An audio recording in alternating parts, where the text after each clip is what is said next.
a jihar Kaduna. Duk wanda ya fito ya aiki na faɗi, duk wayannan gwamnonin nan da na kira su har abokina Dr. Malam Yaro da duka sunansu, tsakani da Allah kowa ya yi kokari shi. Ni ba gwamna da zan tsaya ba ne ina zagin wani tsohon gwamna, ni ba na zagin kowa. Duk wanda Allah ya ba shi mulki ya yi kokarin shi daidai gwargwado, kuma abinda suka yi Allah shi mishi albarka. Amma ba zan tsaya a nan ba a ce in zagi makarfi ko in zagi na Madisambu ko in zagi na Malam Yaro ko in zagi Malam Nasiru ya Rufa'i, ko da a cikinsu ba zan zage shi ba.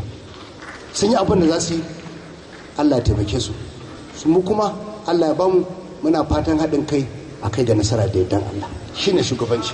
Amma ba fito a zagi wannan a zagi wannan ba kyau. Mulkin nan duk iyawanka wallahi za ka yi abin da za ka yi ne ka tafi ka bar shi, ba wanda ya sai gama. Da ana gamawa da mu zo nan ba mu ba, kowa zai yi ne ya daidai kokarin shi ya tafi. Allah subhanahu wataala shi kadai ne yake daidai, mu yan adam ne muna kuskure. Ba wanda ya ce zai ce na yi mulki na gama ban yi kuskure ba. In kai haka ba kai makanka adalci ba. Ba za ka ce ka yi ba ka taba kuskure ba.